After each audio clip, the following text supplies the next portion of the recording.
In the first video in this series, we looked at what intolerable risks to road users means. In this video, we're going to have a look at the alternative route that's been suggested to go up St John's Road. Now, if you're not sure about the definition of intolerable risks, at the end of this video, there'll be a link to another video which will explain all in under 5 minutes. Now, I'll say right up front that you can't just look at a road map and suggest an alternative route for cyclists. You actually need to go out and have a look at the ground. You've got to have a look at the topography, you've got to have a look at the traffic, you've got to have a look at the area, you've got to have a look at the road surface. There's all sorts of things you need to look at before thinking, yeah, we can actually put a workable cycleway through here. I don't think whoever suggested this, whether it's a local resident or whoever, really bothered to get off their couch and actually go out and have a look at the conditions from the perspective of a cyclist. I'm not talking about walking it or driving it. You actually have to jump on your bike and ride it, and I don't think anyone's bothered to do that. I did, and these are my findings. Now, without getting into really detailed planning, I reckon there's two ways you could use St John's Road. The first is, well, you come off Bridge Road and you turn into St John's Road.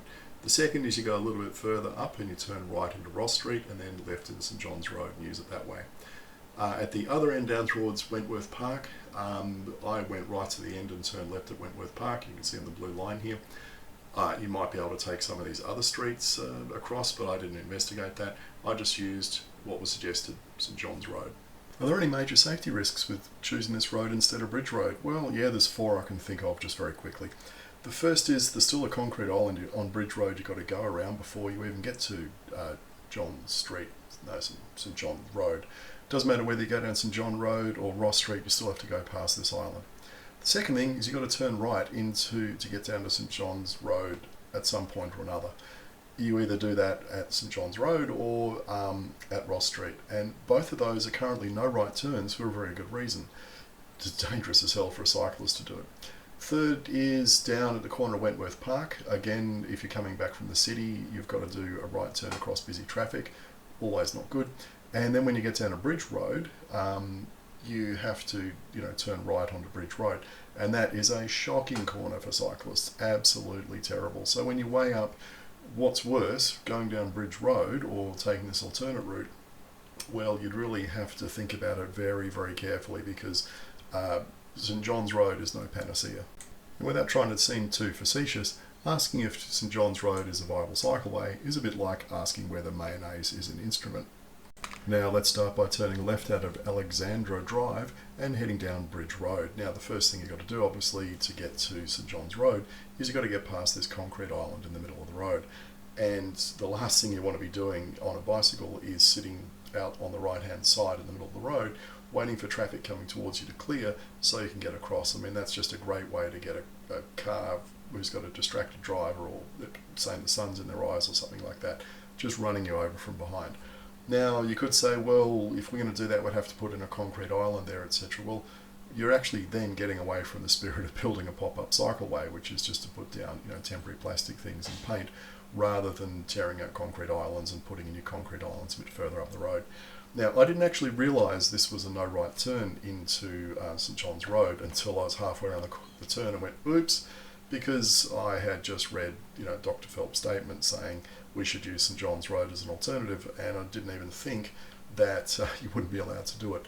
And thinking about it afterwards, it's like, well, why aren't you allowed to turn into St John's Road from that direction? And clearly it's because it's just not a viable alternative. So this is what I mean. If someone had actually gone out there before opening their mouth and suggesting this as an alternate route and said, well, what's it like today, and what would we have to do to fix it, they would take one look at this and go, maybe it's not the best idea in the world. Yeah, look, maybe Bridge Road is not perfect, but when you weigh up the two routes, it's starting to look a little bit better. So apart from the issues of actually getting onto St John's Road from Bridge Road, what else is the problem? Well, from the western end, it's a really slow start. You grind along, if you're lucky, at about 18 kilometres an hour because the road just doesn't flow. From the eastern end, coming from Wentworth Park, is an absolute shocker of a hill. It's very steep, and I don't know how a lot of people would get up there.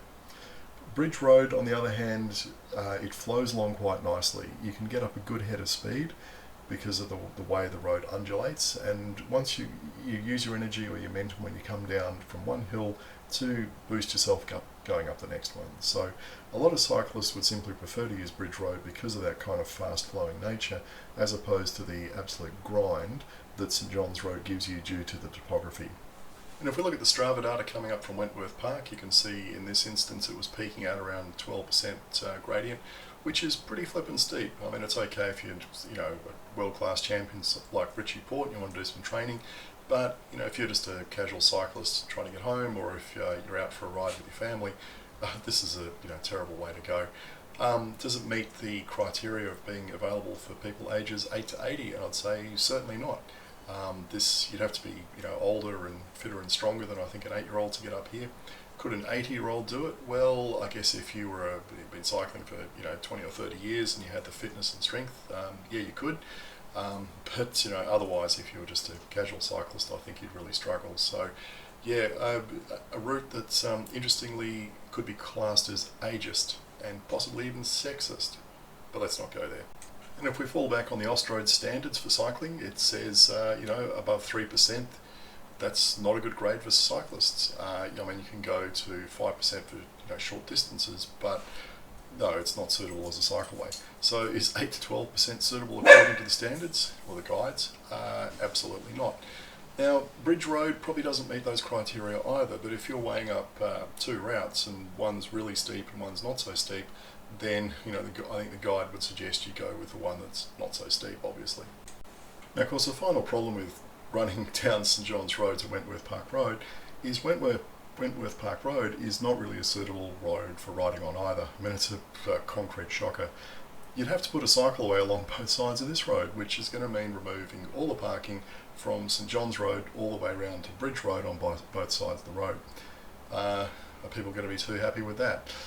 I don't think so, because look, it's just not safe enough to mix cyclists with cars on this road in any numbers. It's exactly the same problem we've got on Bridge Road. You've got to provide separation, and that's certainly what I experienced when I was riding along here. The traffic was really light, but just imagine what this is like with heavy traffic and impatient drivers and cyclists tonking along at about half the speed of drivers. It'll be an absolute flippin' nightmare.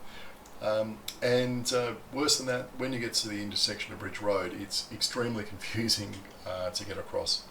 It's not too bad, I guess, if you're driving out and you want to turn left or right on the Bridge Road, but coming from either direction and getting across here, because you've got to cross 4 bits of road, it's pretty nasty, and I don't understand why this is not covered by at least a pedestrian crossing, if not a raised pedestrian crossing. Because the problem you've got here is pedestrians looking in both directions to try and figure out where they should be looking for cars coming from, and drivers aren't. So really, I think what the best thing to do would be to bend the path in here and build it up, and force drivers to look out for pedestrians. I guess that's a completely different matter. But anyway, I think to sum up, St John's Road, not a good option. It's too steep. It involves adding a couple of right turns, which are risky across traffic, and really doesn't provide any additional benefits, I think, apart from putting some parking spaces back on the Bridge Road.